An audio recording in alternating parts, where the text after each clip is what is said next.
invito a que oremos antes de comenzar el servicio, antes de comenzar el sermón. Eterno Padre, te damos gracias en Jesucristo, nuestro Señor. Gracias por esta mañana en que nos permites estar aquí hoy reunidos en tu día. Que seas tú conocido, eterno Dios, por medio de Jesucristo. Que sea tu Santo Espíritu guiándonos a través de la palabra tuya, a conocerte, adorarte, exaltarte. Que sea Jesucristo glorificado en nuestros corazones en medio de esta reunión. Gracias te damos en Cristo Jesús, nuestro Señor. Amén. En las religiones paganas se fabrican ídolos, y estos ídolos en sí no son una deidad, sino un símbolo del ídolo que ellos quieren. Y ese ídolo o esa imagen muestra las cualidades o habilidades mitológicas del Dios que supuestamente representa este ídolo o esta imagen. Pero nosotros, a través de las Escrituras, a través del Antiguo Testamento, es un tema muy diferente. La Biblia nos ha prohibido desde sus comienzos que nosotros no podemos tener imagen alguna sobre esta tierra de lo que es Dios. No hay ninguna imagen tallada en oro, en plata, sobre piedra, sobre bronce, que pueda representar a Dios en lo físico, en lo moral o en lo espiritual. Ese Dios invisible, trascendente, todopoderoso, que creó todas las cosas, no tiene ninguna imagen que lo represente sobre esta tierra.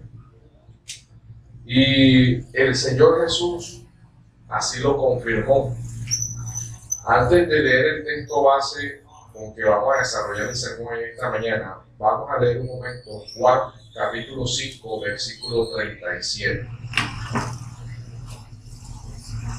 Juan capítulo 5, versículo 37. Sobre todo la parte final.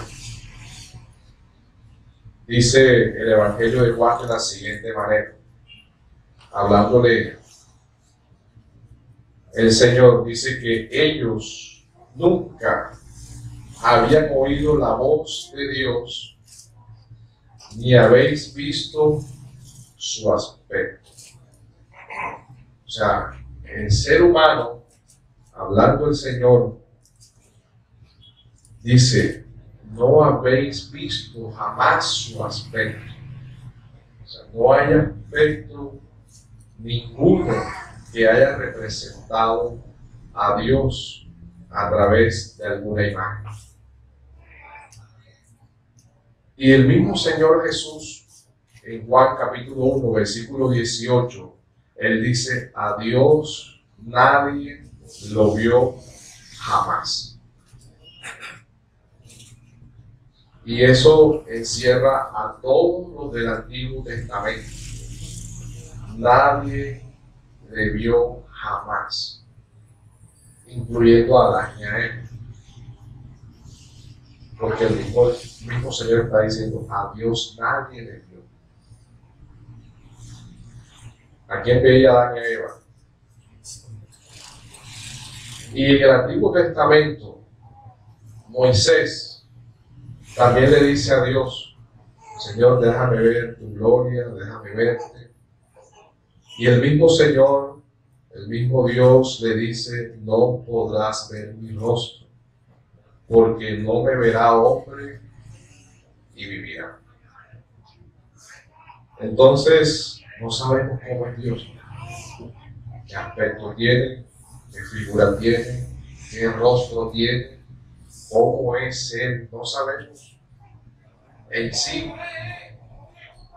algo que represente a Dios. Entonces, por un lado, no hay ninguna imagen de Dios que lo represente aquí en la tierra, como es Él. Y el hombre tampoco puede ver a Dios. ¿Qué nos queda? ¿Qué camino queda? La Biblia sí da una respuesta a esa pregunta. Y los hombres solo pueden ver a Dios como es Él, sus atributos, su aceidad, su eternidad, solo y únicamente por medio del Señor Jesucristo. Solo por medio de Cristo. Y el sermón en esta mañana lo he titulado Cristo, la imagen de Dios. Y vamos a ver tres aspectos o tres puntos con relación a este sermón. Y es mostrar esta imagen de Dios en la humanidad de Cristo. Esta imagen de Dios en la redención de Cristo y esta imagen de Dios en el reino de Cristo. Les invito a leer Colosenses capítulo 1, versículos 13,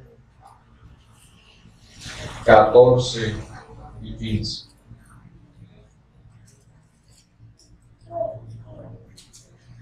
Dice la Biblia, el cual nos ha librado de la potestad de las tinieblas y trasladado al reino de su amado Hijo, en quien tenemos redención por su sangre, el perdón de pecado. Él es la imagen del Dios invisible, el primogénito de toda creación. Él es la imagen del Dios invisible. Al mirar el contexto inmediato de estos versículos, sobre todo lo relacionado con los versículos posteriores, es cierto que la imagen de Dios en Cristo está relacionada con ser creador, con ser preexistente. Inclusive la misma palabra primogénito de toda la creación que está en el versículo 15, así lo confirma. Esa palabra no significa que Jesús fue creado o que Él fue la primera creación de Dios. Esa palabra significa es preeminencia. La frase quiere decir que como primogénito fue creador de la creación, que Él fue el primero que creó todo. Ejemplo, para entender mucho mejor, veamos Apocalipsis, capítulo 3, versículo 14.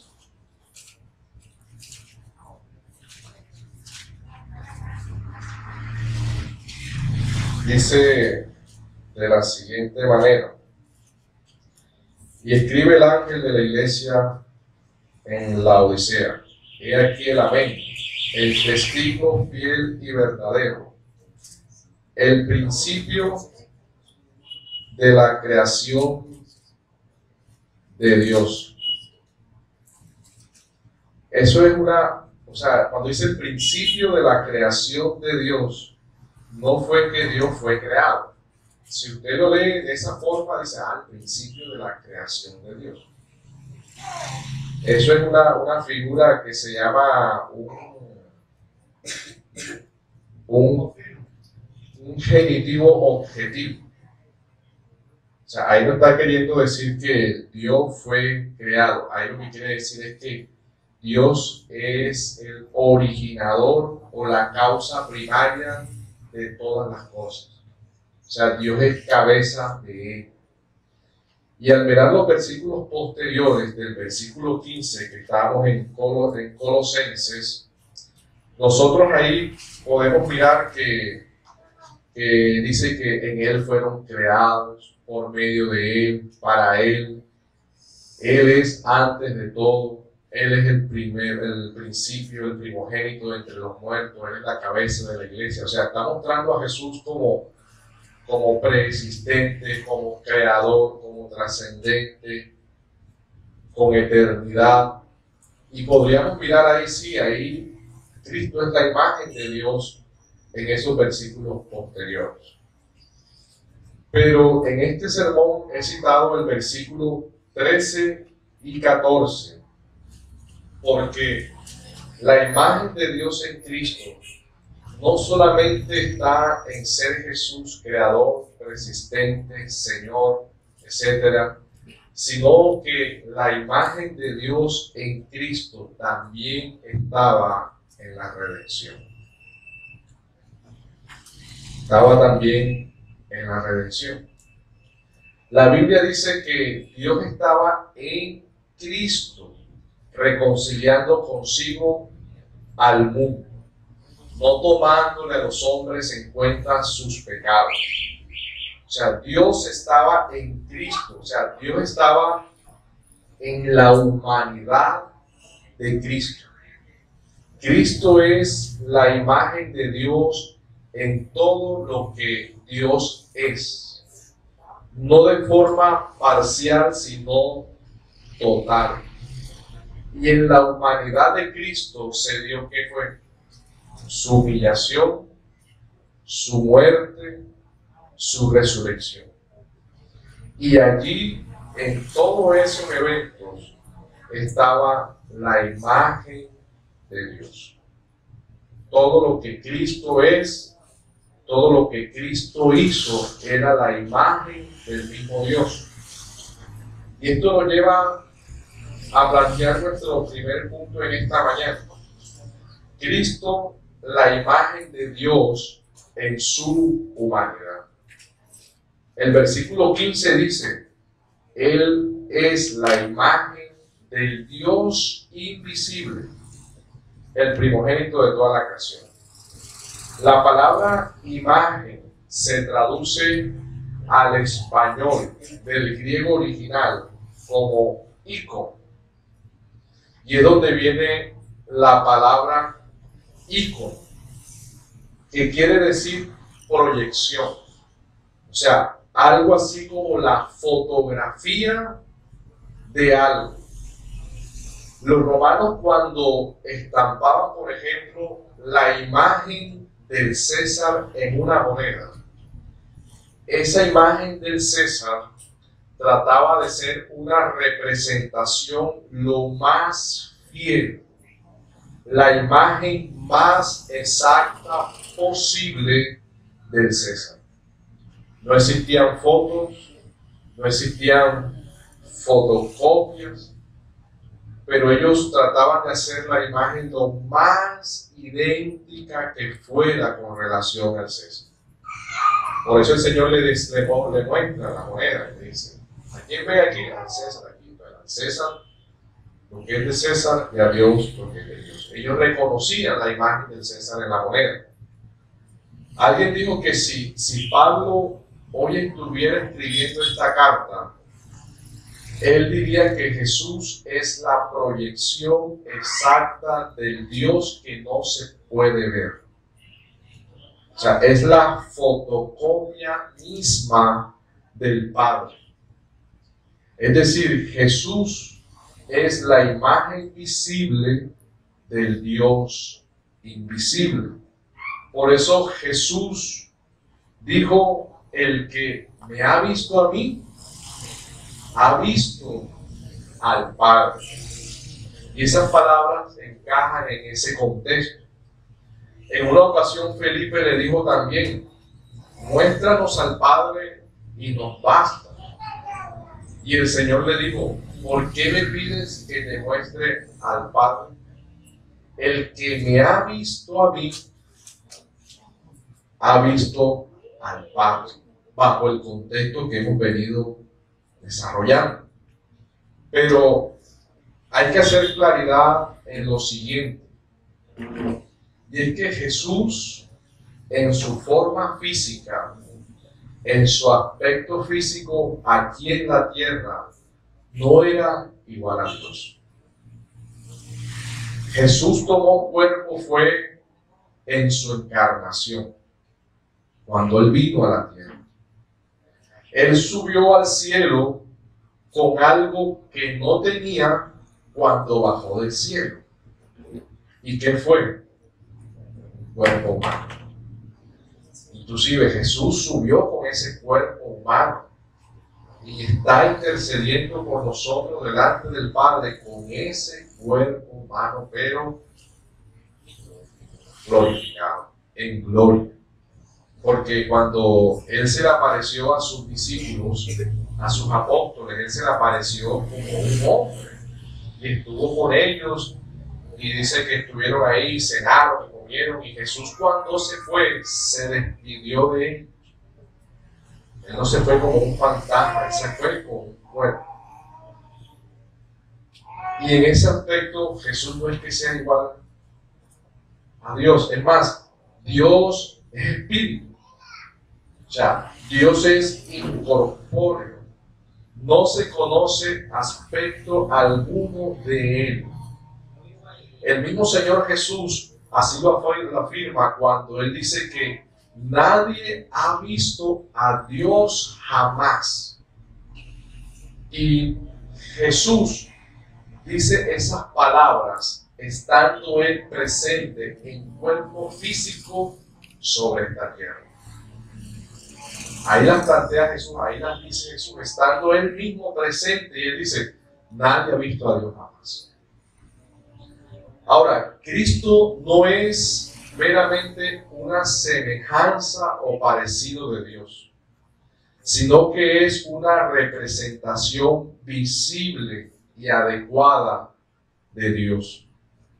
Juan 1:18 dice respecto al Padre, dice Juan, que Jesús le ha dado a conocer.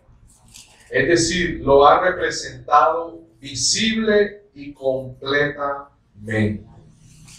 Visible en poder, en deidad, en naturaleza, en impecabilidad, en conocimiento, en santidad, en juicio, en perdón. ¿Quién es ese hombre que aún los vientos le obedecen? Dice los evangelios. La imagen visible de Dios en Cristo para los hombres fue posible en la encarnación. El énfasis de esta declaración, la imagen visible del Dios invisible, está en la que está mostrando la igualdad de Cristo con el original que es Dios.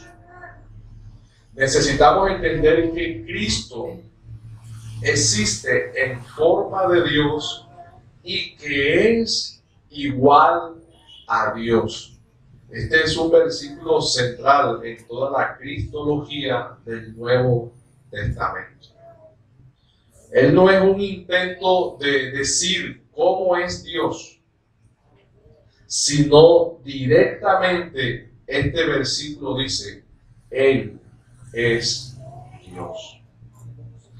El versículo 15 muestra un contraste entre lo visible y lo invisible. Lo invisible nos está mostrando, porque dice, Él es la imagen visible del Dios invisible, o sea, nos muestra la incapacidad que hay en el hombre, en el ser humano, en usted, en mí, para ver a Dios.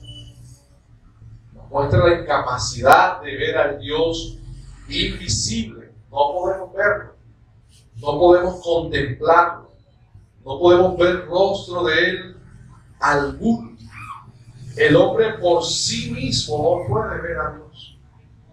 Usted y yo no podemos ver a Dios. El mundo no puede por sí mismo ver a Dios. Necesitaba a alguien que le mostrara a Dios. Pero lo mostrara ¿en qué forma? Esa pregunta, que nos lo mostrara en qué forma, da pie o paso a nuestro segundo punto. Y es que Cristo es la imagen de Dios en la redención. Solo fue posible por medio de la encarnación, por medio de la redención, por medio de que Cristo resucitara de entre los muertos, por medio de que por medio de la redención, y disculpe la repetida de la palabra, nosotros tuviéramos la capacidad de poder ver a Dios nuevamente.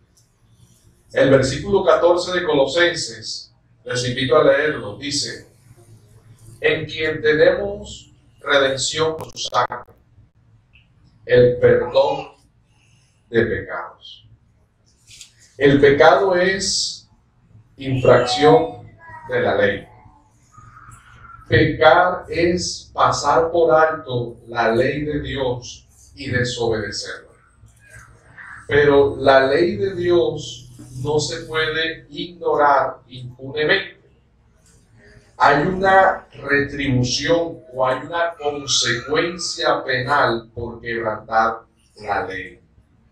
No se puede simplemente eximir al pecador del castigo correspondiente y pasar por alto tal ofensa en contra de Dios.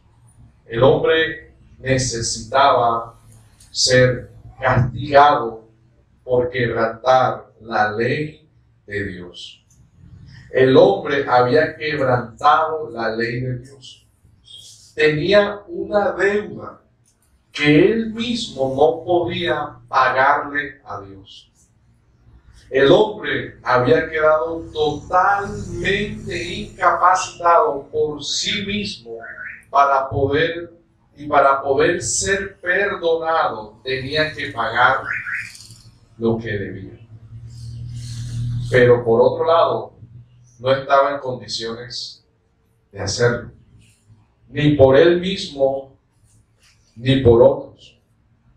Es más, nuestras obediencias actuales y nuestras buenas obras no sirven para satisfacer la deuda de nuestros pecados. Por tanto, no podemos salvarnos a nosotros mismos. Y tampoco otro ser humano puede salvarnos, ya que un pecador no puede salvar a otro pecador. No hay hombre alguno, ni nada dentro ni fuera del hombre que pueda darle satisfacción a Dios en su justicia. ¿Qué tenía que pasar? Y es aquí donde digo que Cristo es la imagen de Dios en la redención. El único que podía dar satisfacción a la justicia de Dios era Dios mismo. Solo Dios puede satisfacerse a sí mismo. Pero en este caso era el hombre que debía satisfacer la justicia de Dios, ya que él fue quien quebrantó la ley. Pero el hombre no puede. Por tanto, es necesario que alguien que sea Dios hombre lo haga. O sea, Dios puede satisfacerse a sí mismo en esta demanda de justicia. Pero el hombre era quien tenía que afrontar y satisfacer la justicia de Dios, porque él había quebrantado la ley. Entonces, un ser humano que fuese Dios y no hombre, u hombre y no Dios, o una mezcla de ambos, y por ello no termine ni siendo hombre ni Dios, no reunía las condiciones necesarias para hacerlo.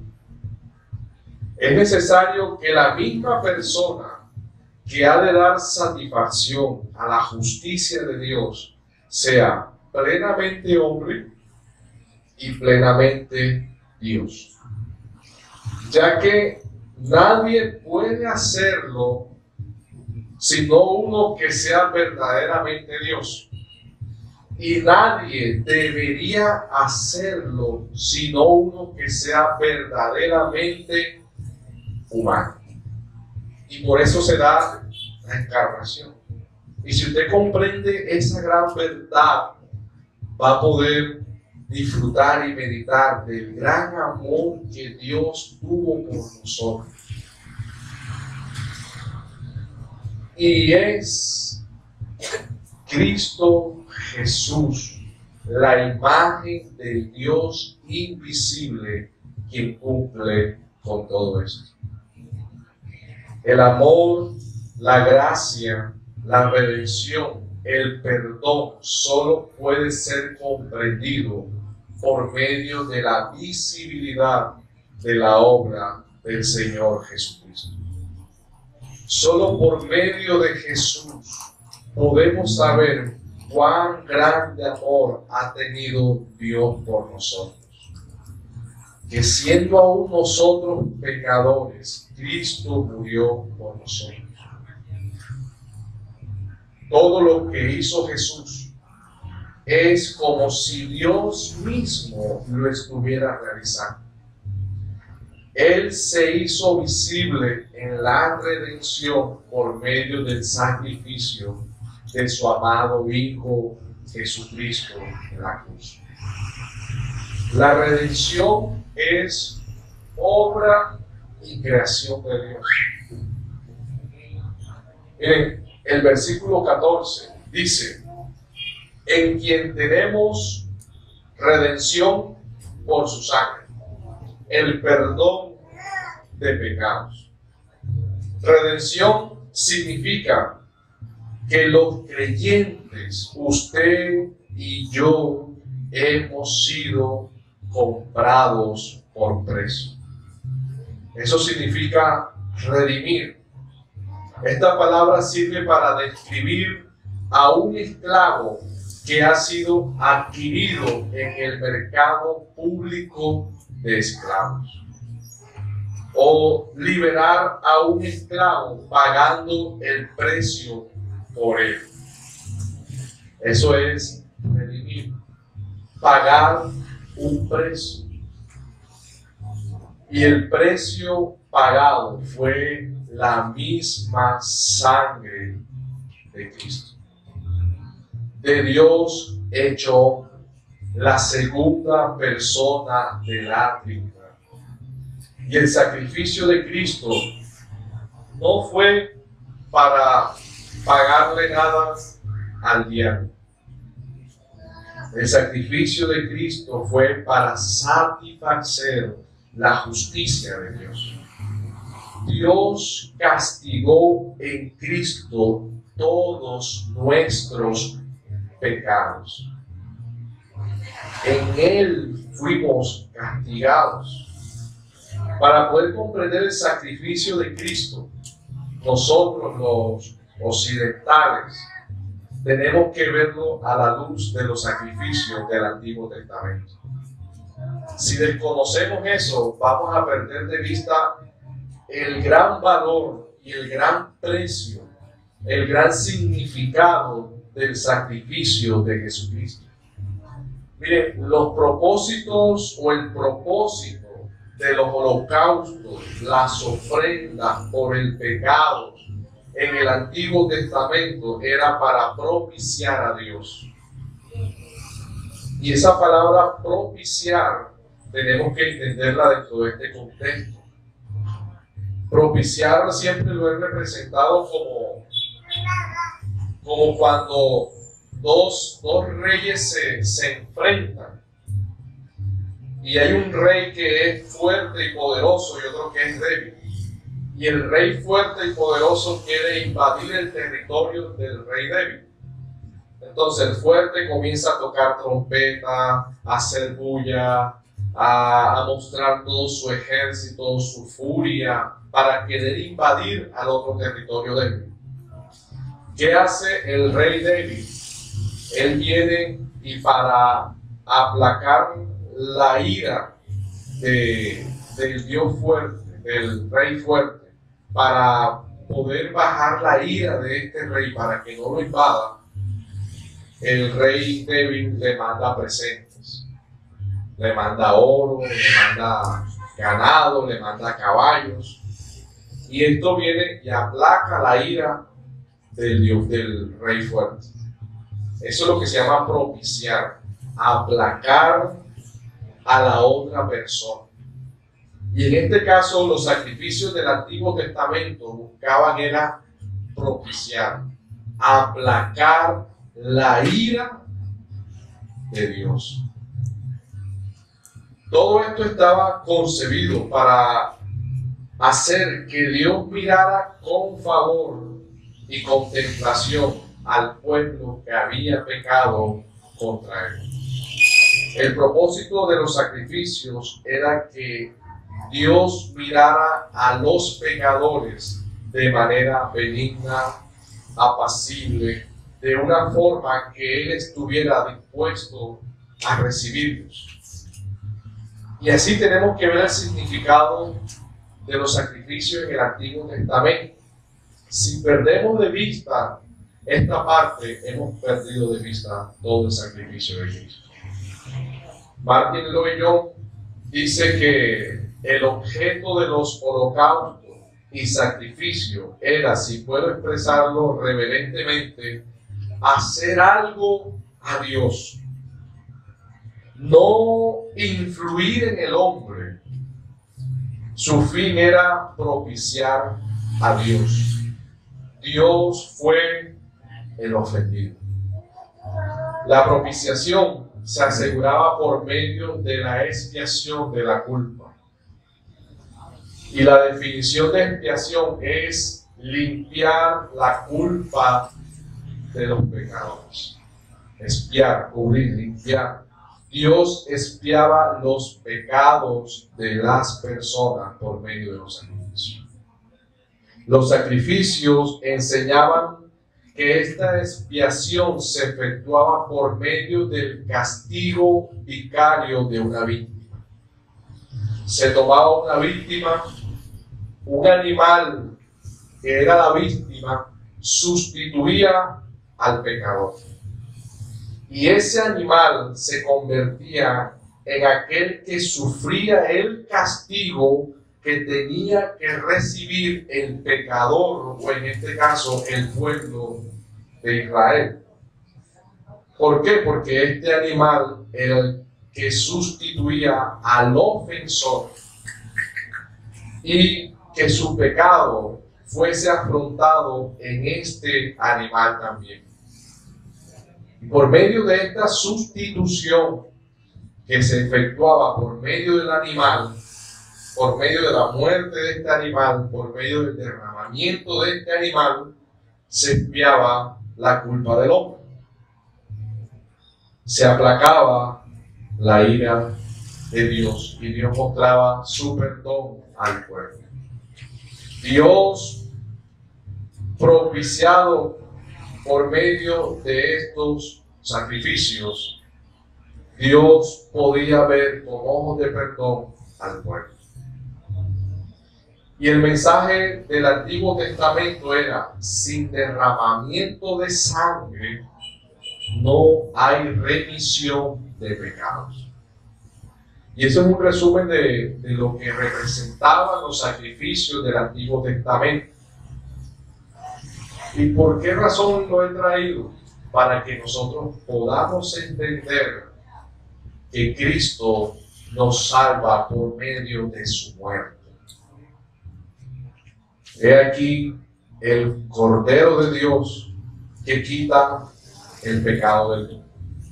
Si usted conoce el significado de eso en el Antiguo Testamento y cómo el Señor venía trayendo esa línea hasta Cristo, va a poder ver con mayor claridad la muerte del Señor Jesucristo.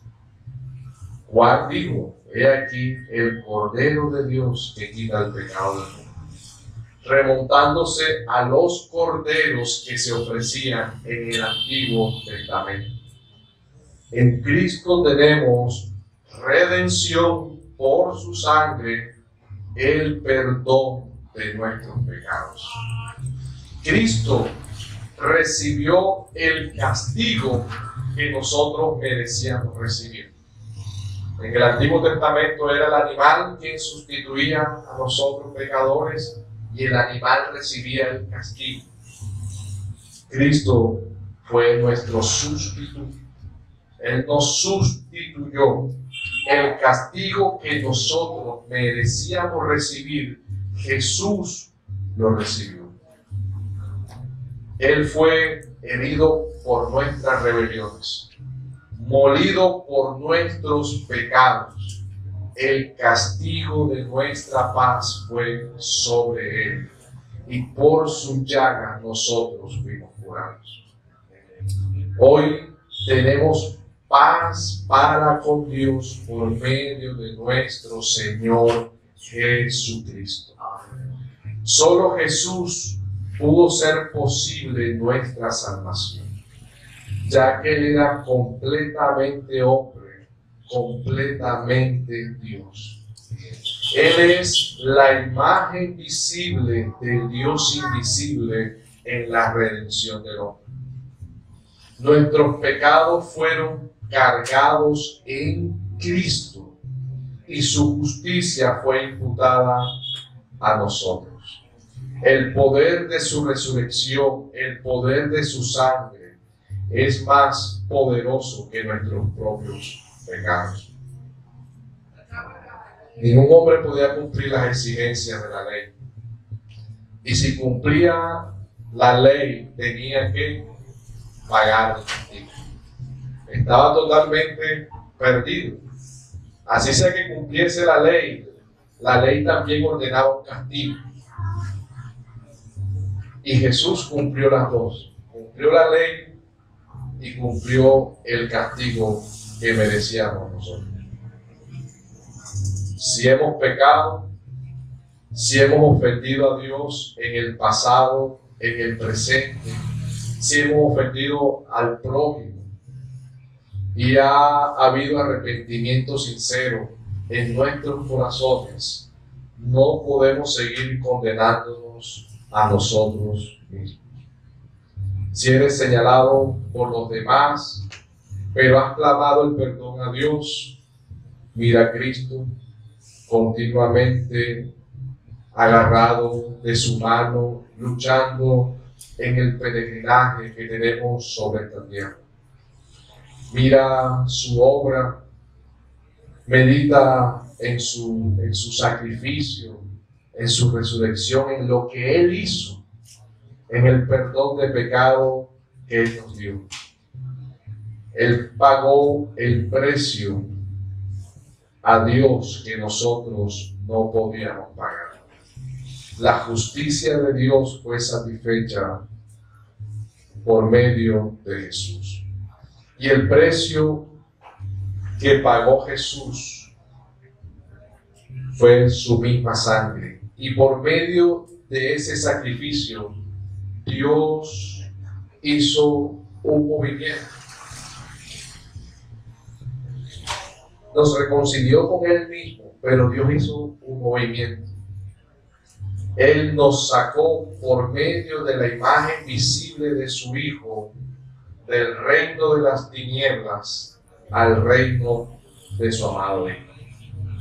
Y ese es el último punto que vamos a tratar en esta mañana. Cristo, la imagen de Dios en su reinado.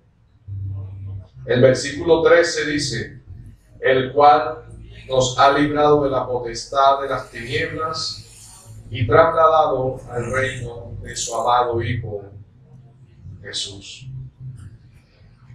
Nosotros no nos libramos a nosotros mismos. Dios nos libró. Y nos libró por medio de la imagen visible de Jesús. Por medio de la encarnación. Por medio de la redención. Por medio de la muerte, de la resurrección. Por medio de la sangre preciosa del Hijo de Dios. Y no es que seremos librados, sino que ya fuimos librados. Ya estamos libres del mismo diablo, el cual nos ha librado. Y nos ha librado también del poder de las tinieblas. Las tinieblas no tienen ningún derecho sobre nosotros. Las tinieblas fueron derrotadas. La culpa fue quitada. La condenación fue quitada, retirada de nosotros. Cristo anuló el acta de los decretos que había contra nosotros, que nos era contraria, quitándola de en medio y clavándola en la cruz. Y despojó a los principados y a las potestades y los exhibió públicamente, triunfando sobre ellos en la cruz. Hemos sido librados. No hay ningún poder de las tinieblas sobre nosotros. Es más, las tinieblas sabían quién era Jesús. Los mismos demonios, cuando veían a Jesús, clamaban diciendo: ¿qué tienes con nosotros, Jesús, Hijo de Dios? ¿Has venido acá para atormentarnos antes de tiempo? Así está registrado en los evangelios. Ellos reconocían la imagen visible del Dios invisible en el ministerio terrenal del Señor Jesucristo. Muchos cristianos todavía creen que el diablo no ha sido derrotado. Viven vidas inseguras. Pero la Biblia dice que hemos sido librados de la potestad o del poder de las tinieblas. Ya no pertenecemos a ese rey. Y dice que hemos sido trasladados. Como Dios nos compró, Él pagó el precio que se exigía. Jesús pagó el precio. Ya Él es nuestro dueño, nuestro rey. Y por eso Pablo dice, hemos sido trasladados. Hemos sido pasados de un señor a otro, de un reino a otro. Ya ahora estamos en el reino de Jesús. Hemos sido conquistados por el Rey de Reyes. Jesús pagó el precio que nosotros no podíamos pagar. Éramos unos miserables esclavos vendidos al pecado. Pero Él pagó el precio por nosotros y pasó a ser el Señor de los señores. Jesús fue el único que pudo satisfacer el ser de Dios de forma perfecta y total, de tal manera que la justicia de Dios se satisfizo con relación a la ofensa que el hombre había cometido contra el santo ser de Dios, siendo toda la ira de Dios derramada sobre su santo Hijo. Todo el castigo fue dado sobre su amado Hijo. Él fue el sustituto perfecto por nuestro pecado. Por eso es que en ningún otro hay salvación. Si no estamos en su reino, estamos condenados. Si no estamos en Cristo, estamos perdidos. Miren, su reino es tan firme que si aún un cristiano peca, el reino de Cristo nunca estará en peligro. Es eterno, nunca cambia. Quizás muchas personas nos habrán visto pecar y podrán decir, es que por eso no voy a la iglesia, y es que por esto, y es que por aquello, y es que por esto no creo en la iglesia, y es que por lo otro, y es que por aquello, y fulano, y sutano. Pero eso en nada cambiará la situación de que un día todos tendremos que enfrentarnos a la gran realidad del Hijo de Dios como juez. Y tendremos que darle cuenta a Él. Entonces, si hemos pecado, ¿qué podemos hacer? Arrepentirnos, clamar el perdón de Dios, buscarlo mientras haya tiempo. El que confiesa sus pecados y se aparta, alcanzará su misericordia. Si no estamos en su reino, estamos condenados. Solo Jesús es el mediador entre Dios y los hombres. Cristo es el único Rey que puede darnos absoluta libertad de la condenación. Solo Jesús es el camino, solo Jesús es la verdad, solo Jesús es la vida. Si morimos fuera de Cristo, lejos de Cristo, así sea que tengamos buenas obras, buen testimonio moral delante de los hombres, si Jesús no es nuestro Señor, estamos condenados. La única imagen de Dios que el cielo acepta es la imagen de Jesús. Fuera de Él no hay salvación. Amén. Amén. Les invito a que oremos.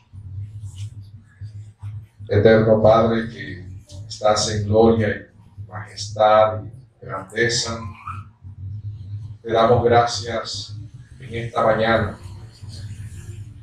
porque tú te has hecho visible, oh Dios Todopoderoso, por medio de Jesús. Te has dado a mostrar por medio de Jesús. Te has dado a conocer por medio de Jesús. Te has dado a ver por medio de Jesús. Por eso tú, Jesús, eres nuestro Señor. Por eso tú eres el único camino al Padre. Por eso tú eres la verdad, tú eres la vida, Señor. Hoy podemos mirar al cielo y no te contemplamos, Dios. Solo podemos ver la creación de tus manos, la cual habla de tu poder. Pero esa revelación general, Señor, no nos muestra la salvación. No trae salvación a nosotros. Solo Jesucristo es nuestro único Salvador.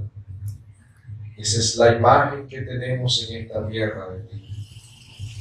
Nosotros, los seres humanos, eterno Dios, hemos sido creados a imagen y semejanza tuya, Señor. Pero no somos tu imagen.